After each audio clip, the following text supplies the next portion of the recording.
All right, welcome in everyone to the Crimson Tide Sports Network. This is Roger Hoover with you in Tuscaloosa, and welcome to the first of what we're starting as a new series, Quarantine Q&A. Obviously, with COVID-19 and the coronavirus, everyone's staying at home, staying healthy, and we certainly hope that all of you are doing the same as we catch up with you on the Crimson Tide Sports Network during what is a very unusual time and confusing time, but above all, we just want everyone to stay healthy and stay safe. And again, I'm joining you from Tuscaloosa, where there's a 24-hour curfew in effect, and again, just we make sure that you follow all government regulations with the coronavirus and COVID-19. Coming up here on the Crimson Tide Sports Network Facebook page, we're going to be visiting with a lot of people around Alabama athletics, and who better to visit first with than Chris Stewart, who joins us from his home in Hoover, Alabama. Hello, Chris. You look good. I'm doing my best. I actually showered today. I won't say how many days it had been since I have. You can tell I have not shaved. I won't go into detail as to how long that's been because it's kind of embarrassing. I still can't grow facial hair. Same. But I could when I was in the hospital, but it hadn't been enough time yet for it to really matter that much. Well, you look good. Yeah, I went about a couple weeks after the SEC champion or at the SEC tournament without shaving, and then started to get some of these different interviews going. And started to shave again as we visited with John Parker Wilson on Tuesday to have a Q&A about some radio classics we'll be airing across some stations on the network. But definitely, it's good to just see you again because the last time you and I saw each other, we were on the streets of Nashville after what was a very confusing Thursday morning, and then obviously what's happened from that moment where we were at Bridgestone Arena to now, just so much has changed. Yeah, and normally when you say you see each other on the streets of Nashville on Thursday morning, it means you've had a really good Wednesday night, but it didn't have anything to do with that. I had not been on Broadway. I'm not going to speak for you, but no, it was crazy. You know, we're sitting there. We're about 15 minutes away from going on air, and then get the word, hey, no games. And I wasn't shocked because when I had taped the pregame interview with Nate, he said, he goes, I think they're about to call this. He goes, I don't think we're going to play. And so we went through with everything. You have to, as if it's business as usual until it's not. But, when he told me that, I didn't have high hopes that we were going to actually have tip-off with Tennessee on that day, and so wasn't surprised when they came over and said we're done. But I was getting out of Dodge as quickly as possible because we really didn't know if you're going to be quarantined in the building. Are you going to be, those are things that are kind of going through our minds at the time. How serious is this? And obviously we had more time than that, but for me, still not moving very quickly these days, but getting out of the building, walking the basically 3 blocks to the hotel, 4 blocks to the hotel where I was staying, and getting everything thrown in the bag and packed and getting out of there and get the car pointed towards Birmingham again. That was where I could finally take a deep breath. I got back in town just in time to change clothes and go see my then 8-year-old son's Little League baseball game, sit in the outfield away from everybody and watch that because they had not canceled their games yet. So I got to see one last baseball game for him. And then the next day, everything gets shut down and you think it's temporary. And technically it is, in the grand scheme of things, when we look back and we're on the other side, hopefully and prayerfully, it's going to be a time we can look back and go, okay, it's minimal relative to what it could have been. But right now it's tough, and tough for a lot of people in a lot of different ways. But even if it's just like for you and I not calling ball games, it's a change in routine, and nobody really likes that, and that's tough. But nowhere to the extent of what a lot of people are dealing with right now. Yeah, and I just saw a recent stat that in the state of Alabama alone, now over 1,200 cases of COVID-19. So certainly something we're taking very seriously. And just you and the family staying healthy during this time, what have been the last couple of weeks like for you? Yeah, it's, basically for me, and you know what this, well, Cersei, you know what it's like. No, you don't. You're a baseball announcer. So this is when things are really getting ramped up even more for you. And technically it would be still busy for me as well doing Alabama baseball. I was talking about you having done the minor leagues for so many years, and you go basically year round when you do that and roll back into the start of football season and responsibilities there. So, but for me, there's normally you hope there's not much of a break because you hope baseball has lasted a long time and you've gone into the playoff or the postseason. And obviously that hasn't been the case for a little while with Alabama, but man, we were sure headed that direction.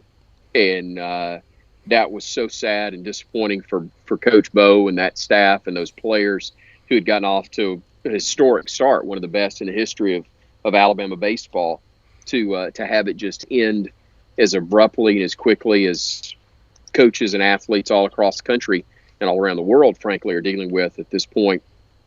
But for me, to have it shut down that quickly was very strange. I'll also be completely honest with what I dealt with health-wise.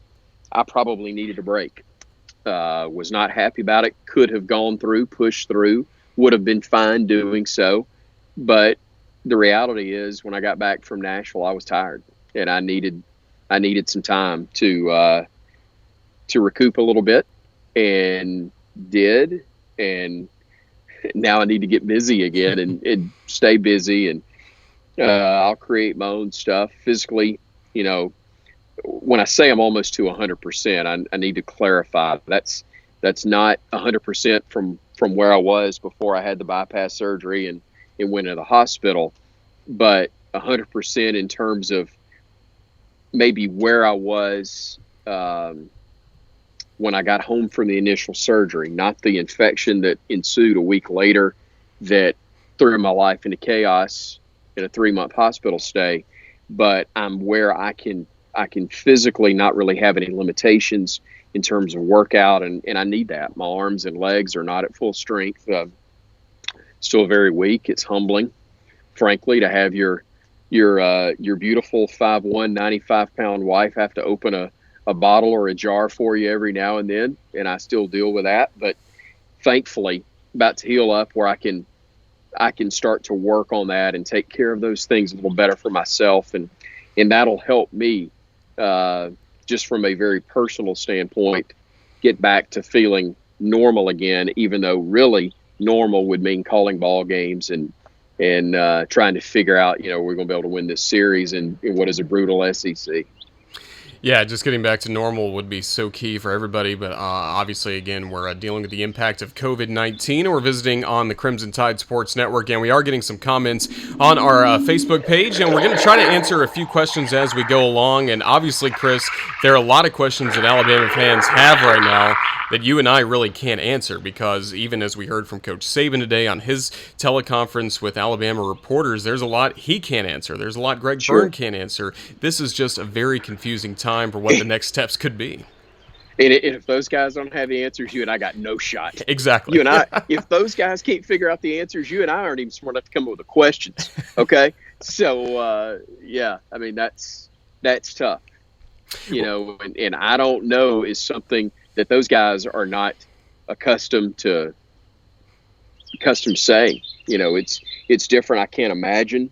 I'm hesitant to use the example like a caged tiger because too many of us have been stuck watching Netflix lately. But I would imagine that's what Coach is like right now. It's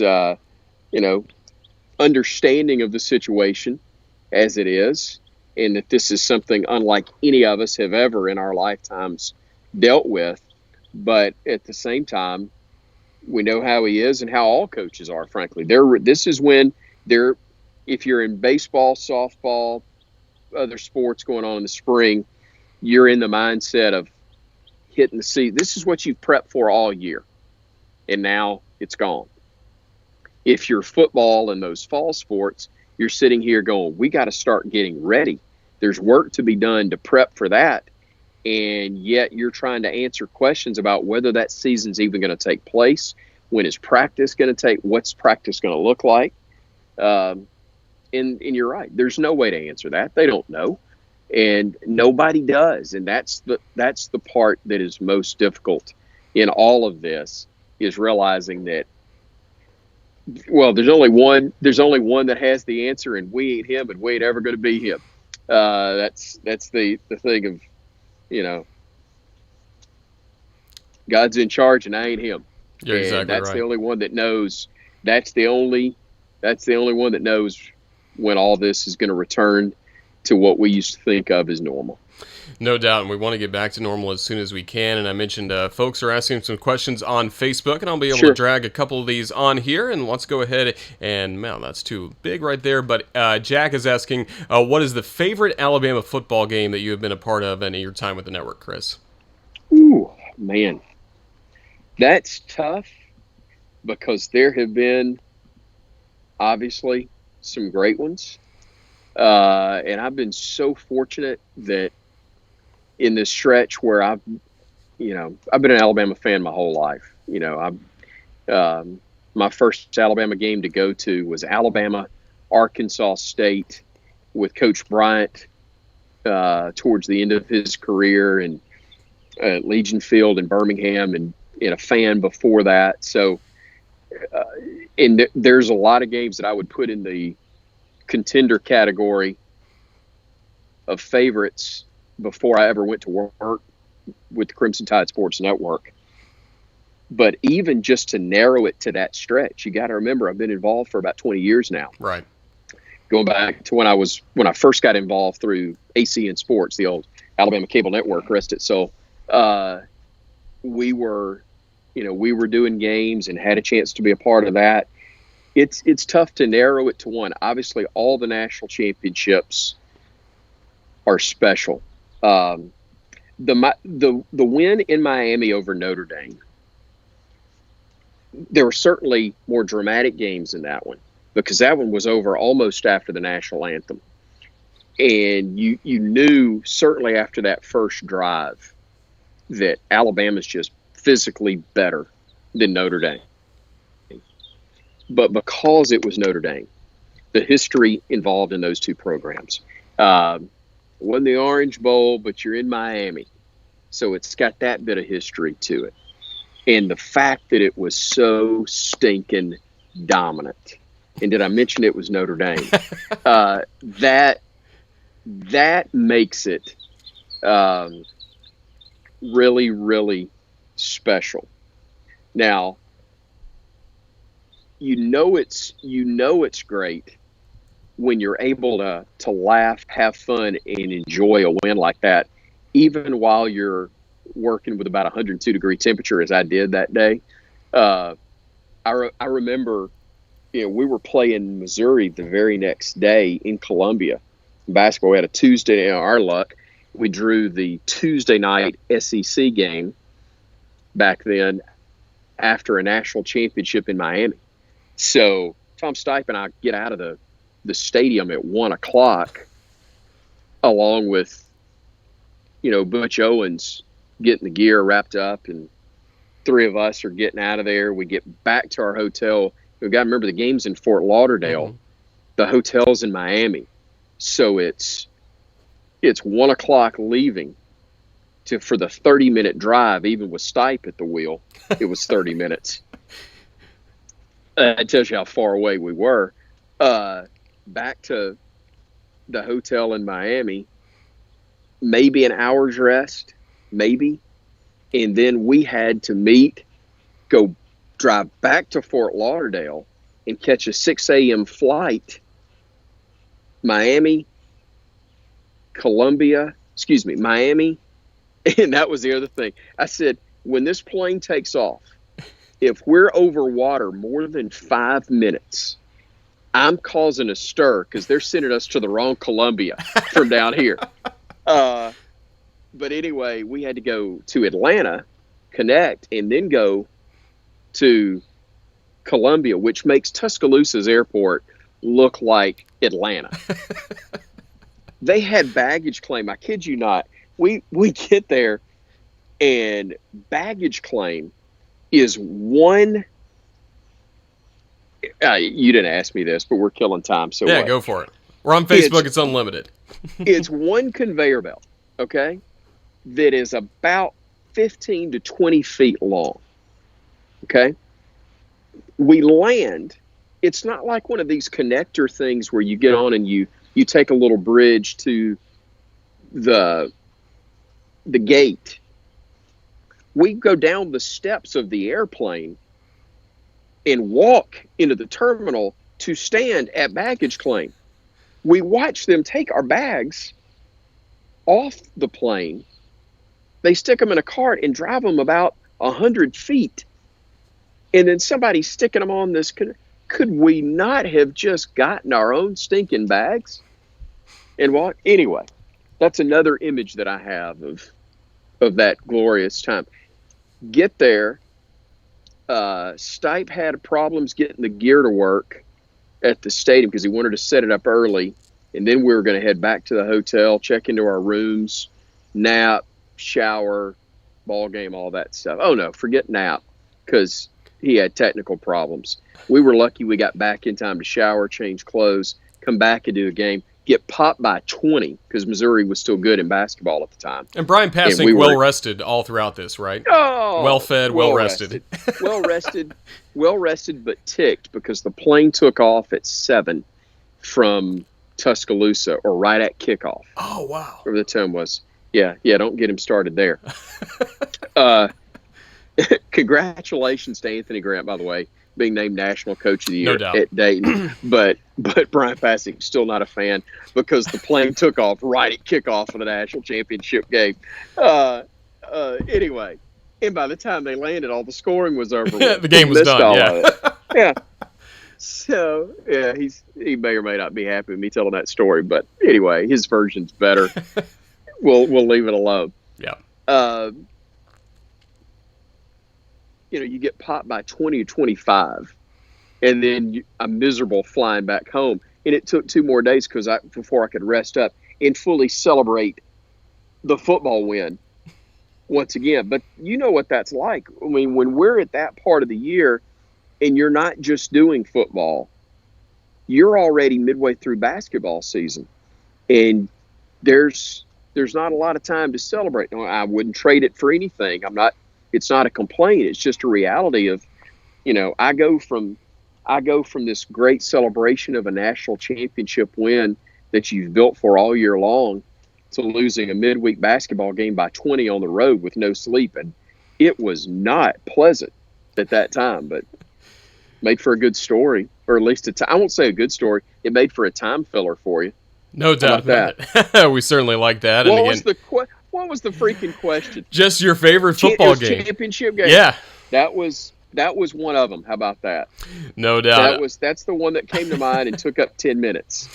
Well, we got another question from Rob asking and this was already answered by the University of Alabama Athletics page on Facebook, saying, are you guys keeping Eli Gold in a bubble right now? We need both of you healthy for the start of the season. I love Alabama Athletics already answered. Eli is in a secure bunker, so we certainly like that. And funny Chris, you mentioned... you're on your own. That's basically what they're saying.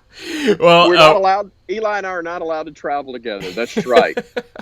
Well, funny thing is, we will have Eli coming up on one of these Q&As coming up. Hopefully Wednesday of next week, we'll get to catch up with Eli and get to share some memories from him. Another good question I wanted to bring up was from Drew, who was asking you, Chris. He said he saw you talking about the 2000 win in the NCAA tournament over Stanford last week. What was that game like, especially the big comeback for the Crimson Tide? Yeah, what was that? Oh, 04. Gosh. Yeah, it was, because 02, 03 was my first season. 03, 04 was my second. So, yeah, 2004, that was so great, because I was actually watching that. I guess that's what he referenced. I've tweeted more in the last few days, probably out of boredom than, and I should be doing more. But anyway, it was a deal where you barely beat Southeast Missouri. Matt Painter, now the coach at Purdue, was at SEMO, had a really good team, and barely beat them. I mean, Kennedy Winston was really good, but Kennedy turned and flipped that ball to the trailer Petway, who hit the game winner with 5 seconds to go. But then we had to take a deep breath and exhale finally, when they missed a shot at the buzzer that would have won it, because I think Bama won that game by a point. It was either a 2 or a 3 that their best player for SEMO missed, which gave you the chance to play Stanford. And then there was a scoring drought in that game, Roger, and I've forgotten how long it was, but it was about an 8-minute plus scoring drought, I want to say. But they were still in it. They were playing really good defense, and Stanford couldn't pull more than 10 or 11 points away. And when a bucket was finally made, I think Evan Brock made a free throw. And I remember Mark Godfrey, there was a timeout, and Mark was trying to encourage him, and it was kind of like, first of all, Evan didn't make a lot of free throws. He was a great player, but didn't have the prettiest of shots. And so for him to make that, and it kind of, knocked the lid off the basket. And then I think Ernest made one, and there's no doubt in my mind Petway made a couple. But then Pet made a 3, I believe, that either tied or took the lead, and the whole building erupted because they're in Seattle, even though there were more, it's a West Coast deal, and right. Stanford's the 1 seed. People are pulling against them. They didn't have a huge fan base anyway, and everybody else that's there is pulling for the underdog. And Alabama, the way they had rallied to go ahead, I just remember I've never heard a noise that loud at a place where there wasn't a true home team. It exploded.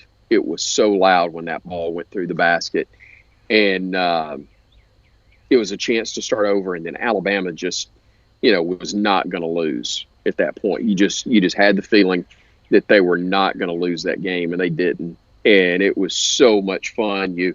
I think A-Day had gone on earlier that day, and we had a huge audience for our broadcast. Found out later because A-Day led right into our pregame for the basketball, and all those people that were there for A-Day are driving home, and they've got the radio on and they're listening. And I still remember having had a couple at church told me months later, we're sitting there having coffee before church started, and a couple we'd never met before, knew who they were but never met them before, sitting there kind of quiet, and all of a sudden the guy looks at me and he goes,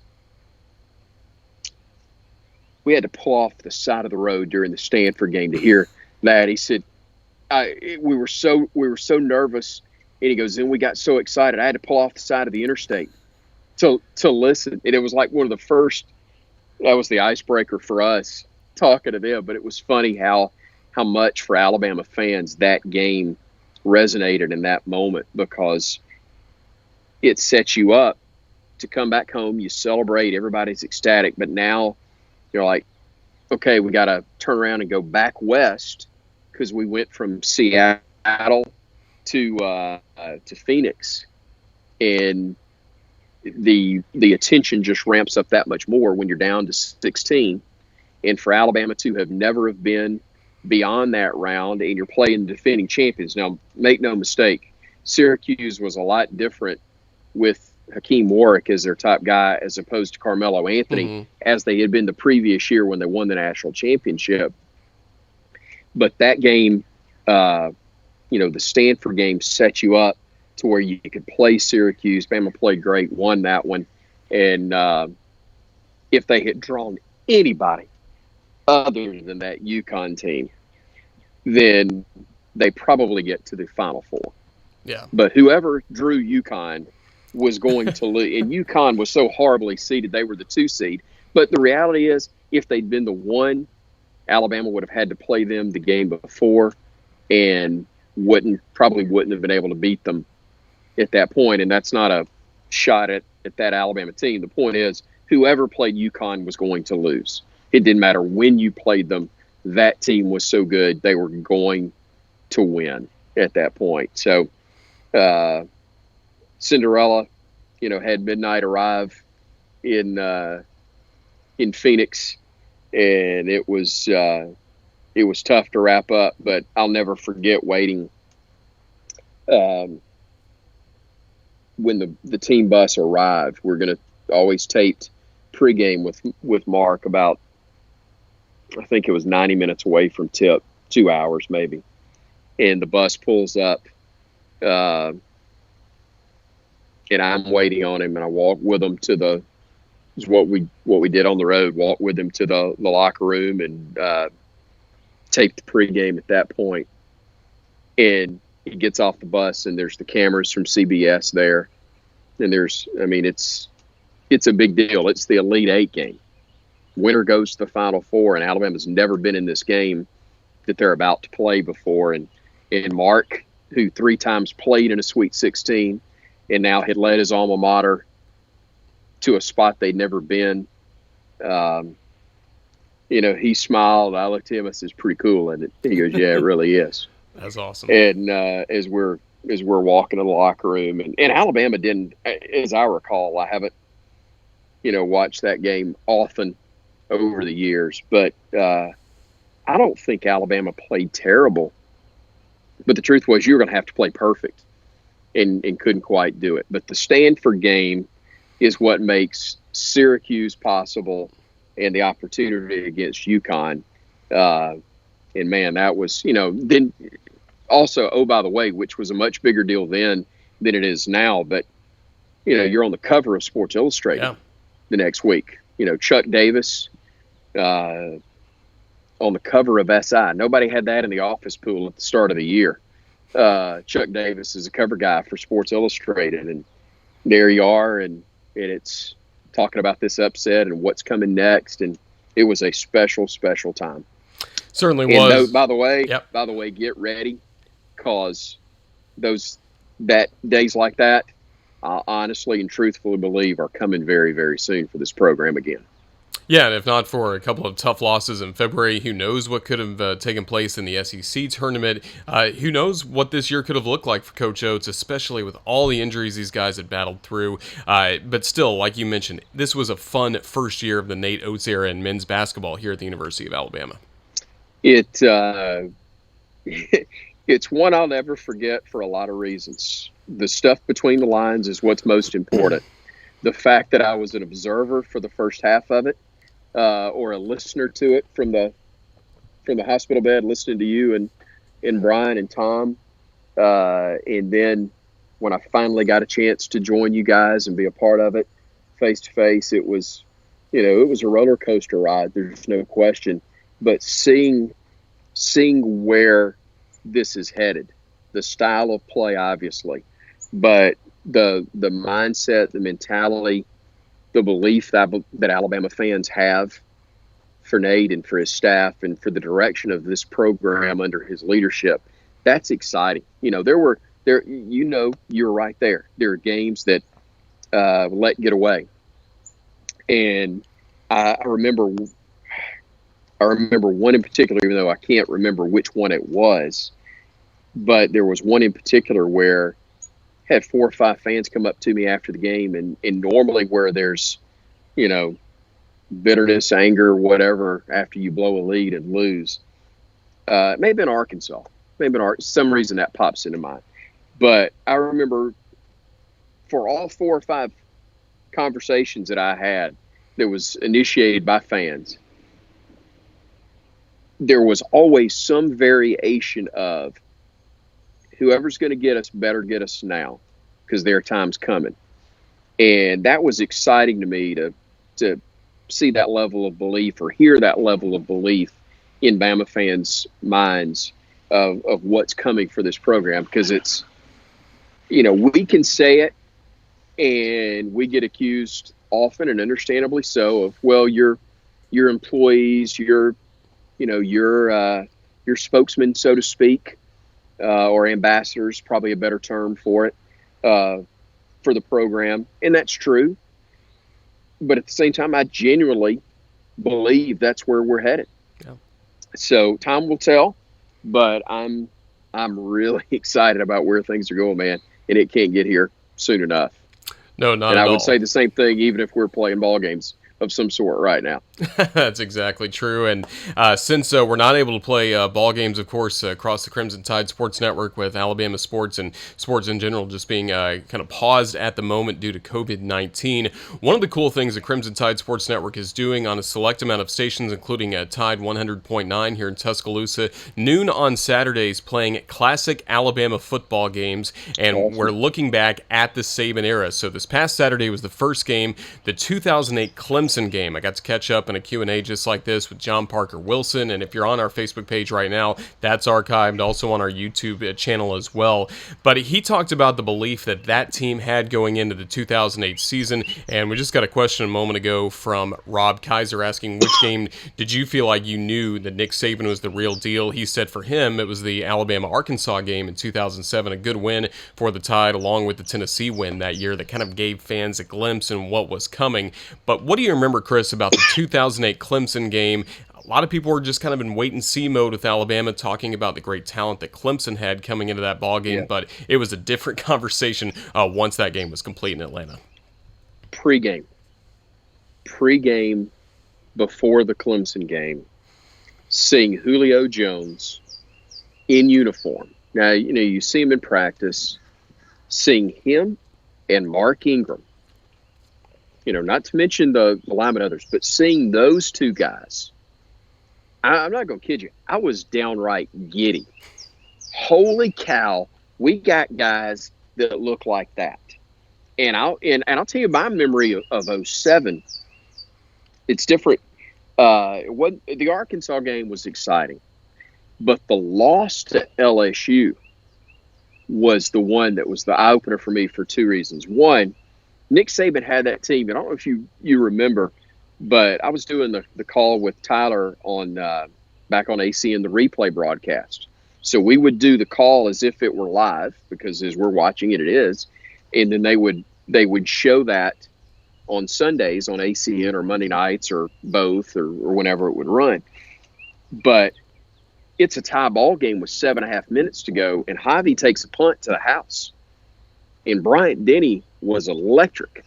Nick Saban's first game against LSU, LSU fans were out of their minds in their bitterness and hatred or jealousy, when you want to get to the truth of it, that Nick was wearing crimson instead of purple and gold. Hallelujah, praise God, thank you, Jesus, that was the case. But there was so much intensity and bitterness and all of that. And then to have Javi go to the house, and with 7.5 minutes to play in that game, Alabama was on top. Now, LSU marched right down the field. I forgot, it didn't take long, but they tied it. We wound up losing that game. But seeing the fact that Alabama could be that competitive, was already that competitive, which what was the team at that time in LSU. But because if I'm not mistaken, they were either coming off the championship or would win the championship that year. They would win in 07, yep. They would win, that's right. So you had that, but also to have that and to have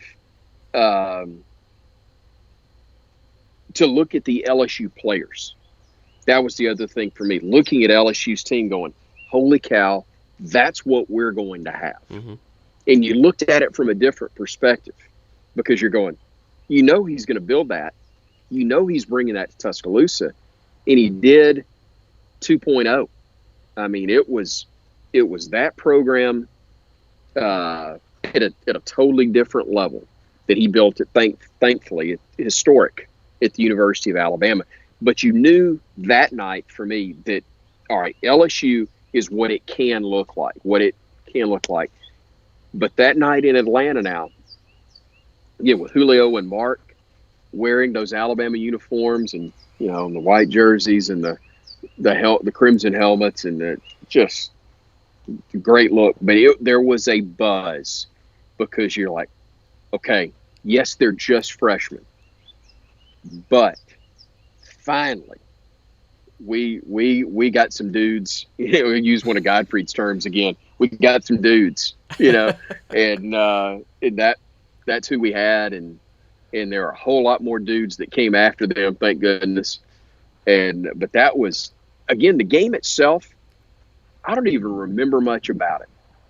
I think we scored, wasn't there maybe a play to Upchurch? Yeah, there's a touchdown. There was a good play to Upchurch, and then there were a couple field goals early, but Alabama was just able to run down the field against Clemson. And I just know this from looking back at the highlights the last couple of days, getting ready for my talk with John Parker. And one of the big things that I mentioned to him was a third quarter touchdown. There was John Parker finding Julio in the end zone.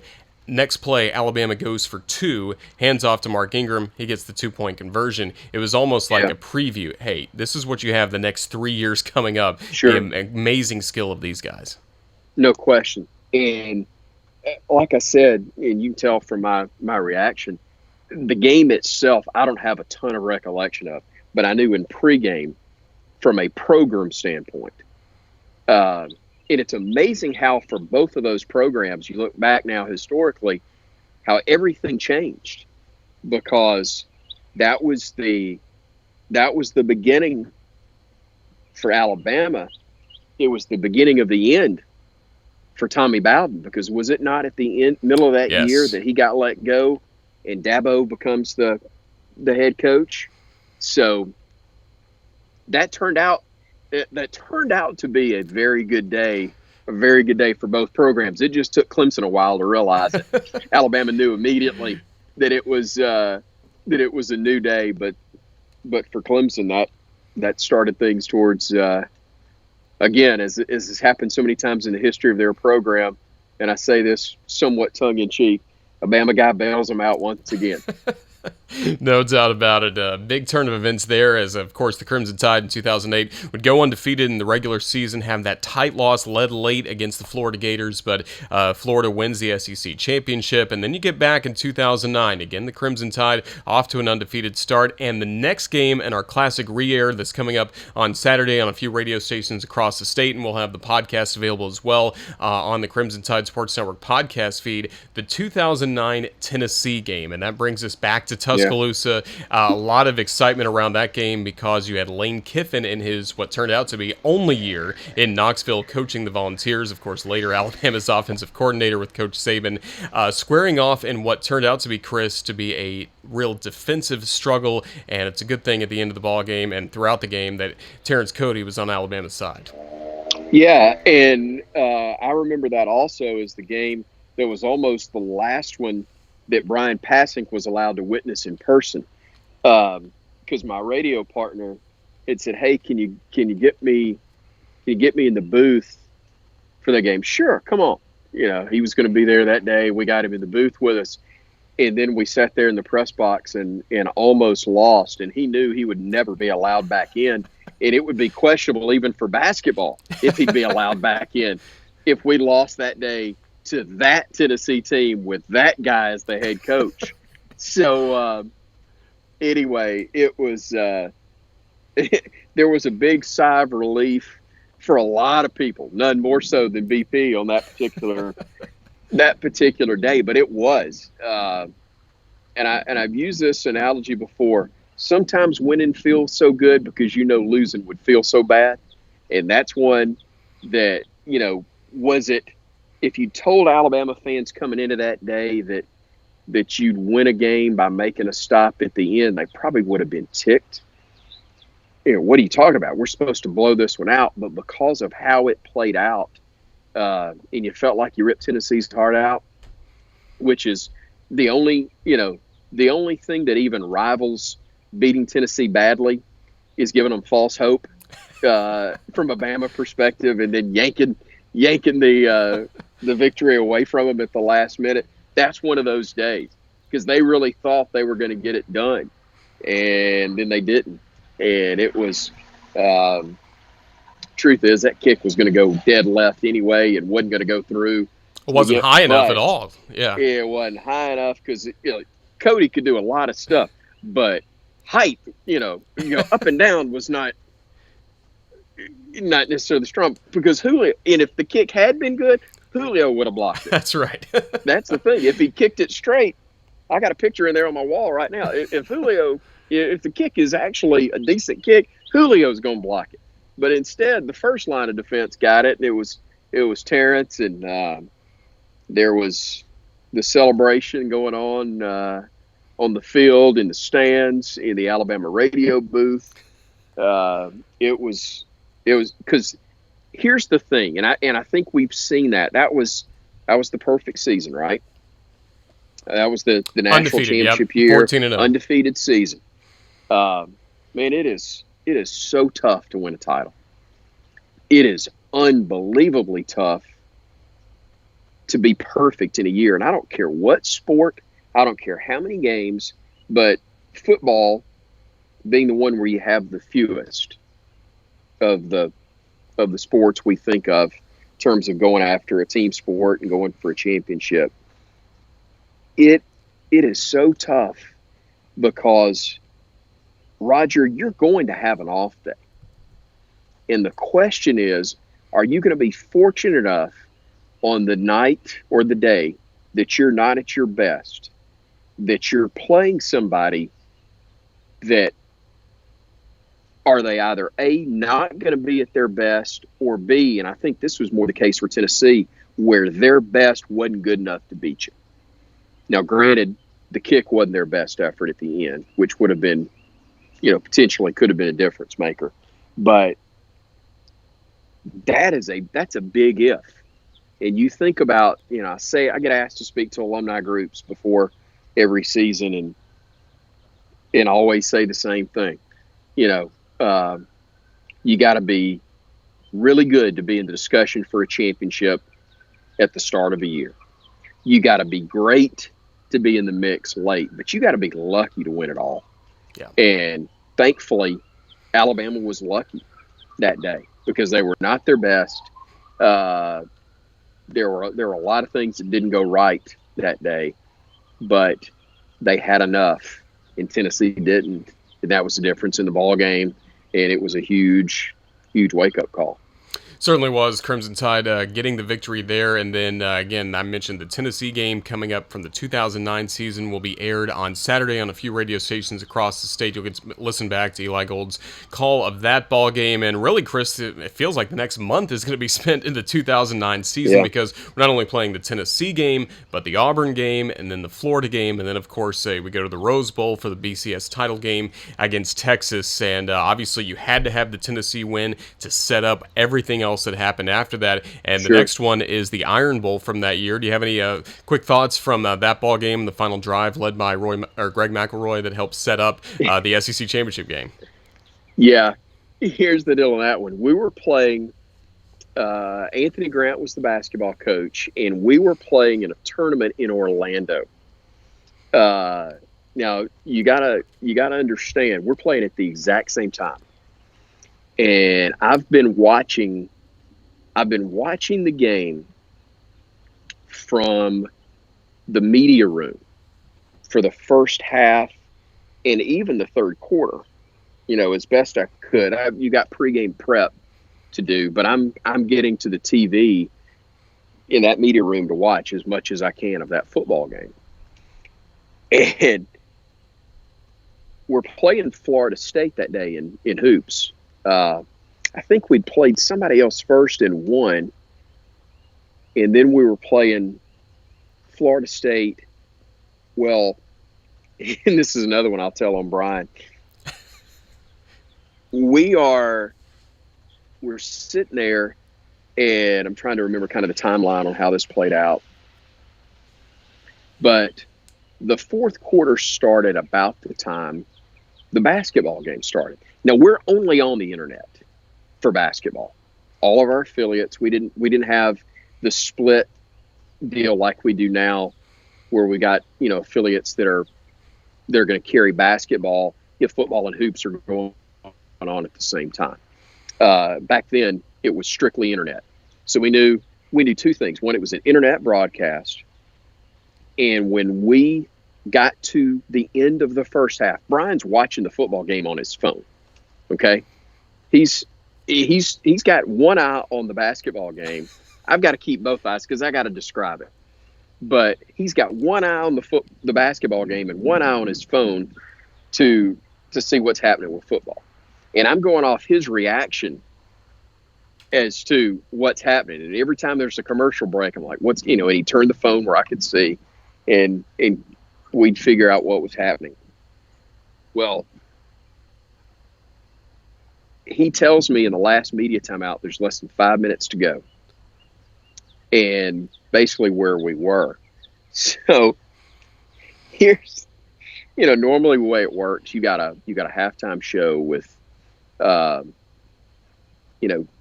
segments that we do, stats and all of that.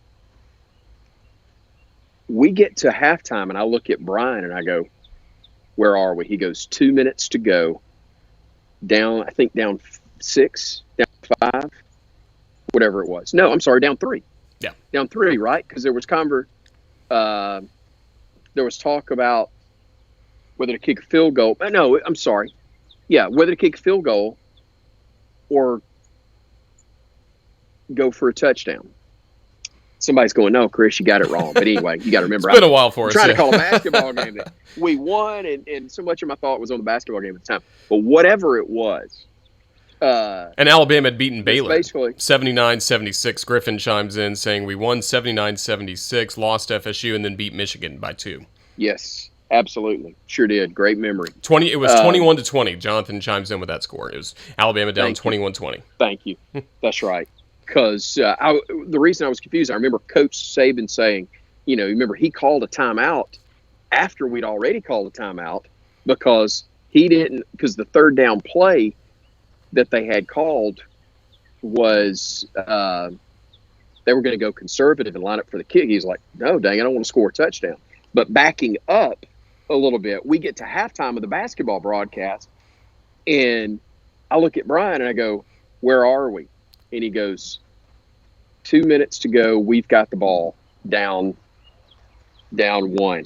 And I tell whoever was the studio engineer, you play commercials until we get back. The entire halftime for the Florida State internet-only broadcast was one commercial after the other. Brian and I hoof it up to the media room. We are locked on the TV. We watch that final drive, the touchdown pass to Upchurch, the failed 2-point conversion, I believe. Auburn drives, Hail Mary knocked down. We jump up, we high five as quickly as we can. We get back down to courtside. We tell the producer, turn us up. Here we go. He goes, you're back in 10. And literally, as he brings us back, the ball is inbounded to start the second half. And we lost that game to Florida State, and we didn't give a rat's butt. We were so happy that football had won. And I shouldn't say we didn't care because we did, but we could live with it. And then, of course, turn around the next day and you beat Michigan, which was cool. So you've won 2 out of 3, and it was a good trip for basketball. But, football had won down there and you're going to go play for a national title. So, yeah, it was really, really, really, really, or you're going to play for the SEC title. But it was awfully cool. It was awfully special. Never enjoyed a basketball loss more than anymore. Or put it this way, there are 2 basketball losses I could tolerate just because of circumstances. That one to Florida State, because of what happened with football. And this year, blowing the 21-point lead against Florida, just because I was there to be able to call it. That was nice. That was nice. No doubt. So again, some cool memories are going to be coming up. I should have a Q&A with a former player. I haven't announced who it is just yet, and we're going to make sure we line that up. But should have a former player joining us tomorrow on the Crimson Tide Sports Network Facebook page, having some memories of Rocky Block, the 2009 Tennessee game, and we're going to do that coming up on Fridays to preview the re-airings of the games that are going to be on the podcast, as well as, Chris, we start to wrap things up. Again, everybody just trying to kind of occupy some time right now with everyone staying at home, except for essential businesses. This is a very unusual time, as we kind of talked about right off the top, but it's been fun to visit with you and catch some Crimson Tide memories, and just also kind of catch up, because it's been a while since you and I had a chance to talk like this, and really appreciate all the conversation as well, and the comments on our Facebook page, because it's made the show a lot of fun. It's always good to have a chance to catch up with you. It is weird. We go from spending so much time together to where you been? What's going Yeah. on? And so I'm glad you're doing well. And welcome officially. Thank you. You've been family for a while, but it was announced this week that you're with the network full time, and we're thrilled for that. I know you're still going to do some freelance work with the SEC Network Plus, but you're ours now, man, and officially, and we're so glad, and that just makes us better and stronger, and selfishly, we're glad to have you with us for that reason. But as a friend, we're happy for you and know what this means for you and your career, and tickled for everybody involved that you're a part of our team full time now. Oh, thank you. Yeah, I'm excited to get to stay in Tuscaloosa, especially once April hits. I'm here, and that wasn't always the case the last few years calling women's basketball, but excited. And again, just the hope is that our country starts to heal and we can get back to normal, because one of the questions we've been getting a lot of course, on the Facebook page is, will there be a football season? And like we mentioned at the top when we talked about Coach Saban, he doesn't know right now. There are a lot of unknowns that just the best in the business cannot answer at this point, but while we have a little bit of time, it's fun to catch up. I'll be doing some of these Q&As with, like I mentioned, Eli Gold coming up next week. Brad Bohannon will join me to talk baseball coming up on Monday. We'll have a lot of guests coming up, but it's good to certainly catch up like this, and Chris, try to tackle some of the unknowns the best we can at this point. Yeah, that's right. It's thing we're trying to keep our distance, but we're also trying to stay in contact. And I think that's good for everybody, because even though it's not the it's not the way we prefer to do it, at least being able to have a conversation with people is nice. So I appreciate the distraction for the last half hour or so. It's nice of you to include me in this, and good to visit with you and Bama fans. And I'm thrilled the network is doing this. It's something we'll all be keeping an eye on. Chris, thanks again for joining us, man. All the best to you. You got it, buddy. You and everybody watching and listening out there. Roll Tide and be safe. Big Roll Tide. So thanks to Chris Stewart. And again, we will have a Q&A talking about our Radio Classics interviews that we'll have over the next few weeks, getting ready for the Radio Classic that'll air coming up this Saturday, Alabama against Tennessee from 2009. But thank you so much for watching. We've had a lot of good response to this on the Crimson Tide Sports Network. I'm Roger Hoover. Thanks again from Tuscaloosa.